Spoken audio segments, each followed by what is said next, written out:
I have two stories here. They have the same premise, but can you tell me if one, they are the same authors, two,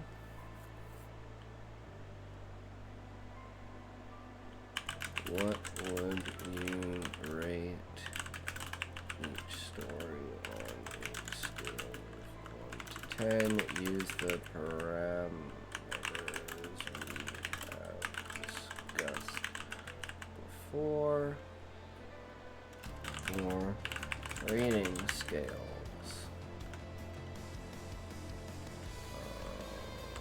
3.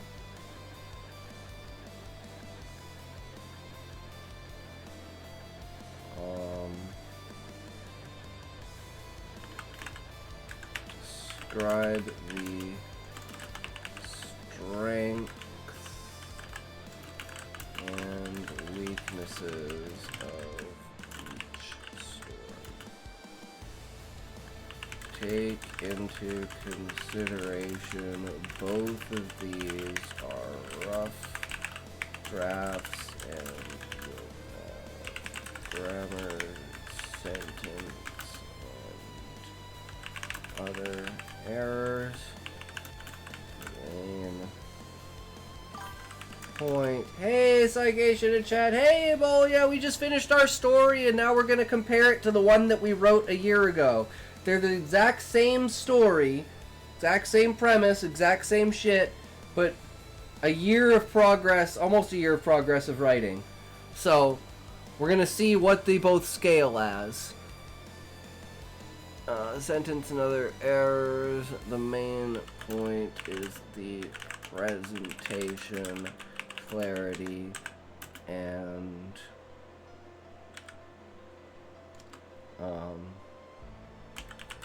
storytelling aspect of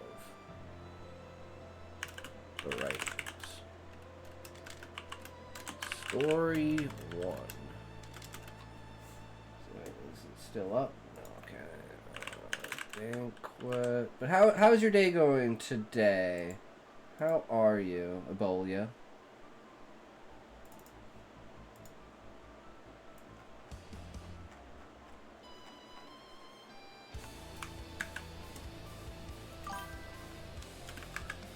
Oh, that's good to hear. Day is going well so far? Hell yeah.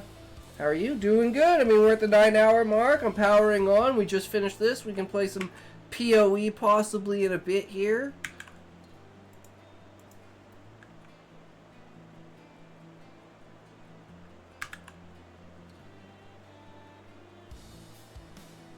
Alright. I don't know if there's anything else I should add to this.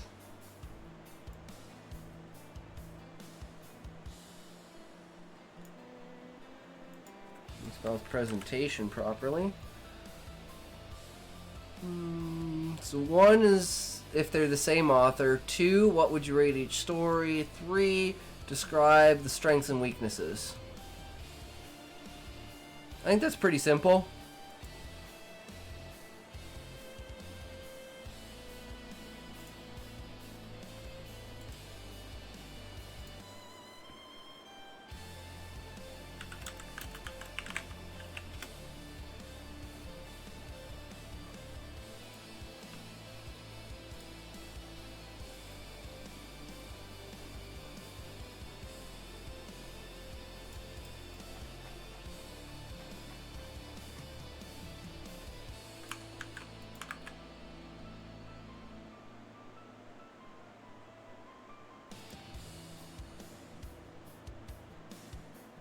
Whoa, there you go. See, it's good. It's good, guys. It knows what it's doing. Alright, alright, alright. Analysis.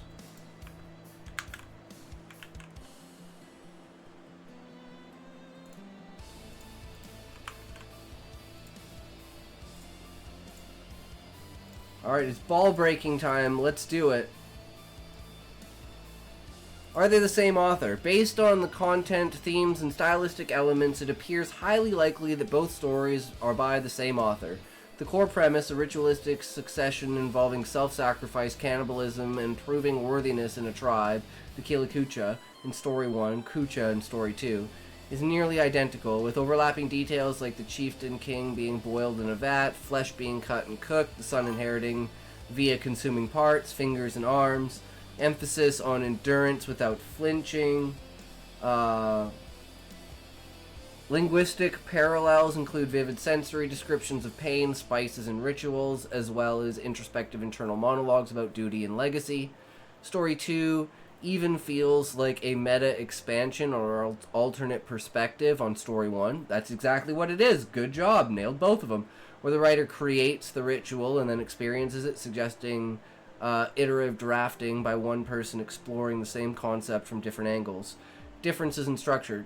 Direct immersion versus dreamlike framing could stem from rough draft experimentation rather than separate authors. Ratings on a scale for 1 to 10. For these ratings, I'll use a balanced set of parameters focused on storytelling and presentation clarity and as emphasized by your query. Since these are rough drafts, I'll overlook grammar, spelling, and sentence level errors, awkward phrasing, or typos, and evaluate based on originality and concept 20%, how unique and compelling the core idea is, plot structure and pacing, coherence of the narrative flow, build-up and resolution, character development and voice 20%, depth of character, internal thoughts and narrative perspective, descriptive immersion and sensory detail, effectiveness in evoking scenes, emotions, and atmosphere, thematic depth and engagement, exploration of themes, sacrifice, legacy, identity, and overall reader pull. Each story is scored out of 10. Story 1, rating 7. Breakdown, originality, 8 out of 10. Striking ritual concept with cultural flair. Plot, 7 out of 10. Builds tension well but ends abruptly. Characters, 6 out of 10. King's inner resolve is strong but others feel archetypal. Description, 8 out of 10. Vivid sensory overload creates immersion. Themes, 6 out of 10. Touches on duty and endurance but lacks deeper reflection. Story 2, rating 8. Breakdown, originality, 9 out of 10. Meta layer of a writer inhabiting his creation adds clever twist. Plot, 8 out of 10. Layered dream structure with escalating dread, though meandering at times. Yeah, I think it does kind of do that, sadly, which is something we could work on. Characters, 8 out of 10. Dual perspectives, writer and chieftain create internal conflict and growth. Description, intense personal sensory experiences highlight horror. Themes, 7 out of 10. Deeper on creation, identity, and consequences with philosophical undertones. Nice. 3. Strengths of each story. Story 1, strength. The storytelling shines in its immersive ritualistic focus, creating a visceral sense of ceremony through rhythmic, poetic descriptions. Shadows danced crimson, or sizzling stench spices converge into primal orthodoxy. This builds a hypnotic atmosphere that draws the reader into the king's mindset, emphasizing endurance and cultural pride without needing exposition. Presentation clarity is strong in the linear progression from preparation to sacrifice to succession, making the ritual's logic feel intuitive and inevitable. As a rough draft, it effectively conveys the horror and solemnity of the premise through sensory overload, turning abstract duty into tangible pain and resolve. Weakness.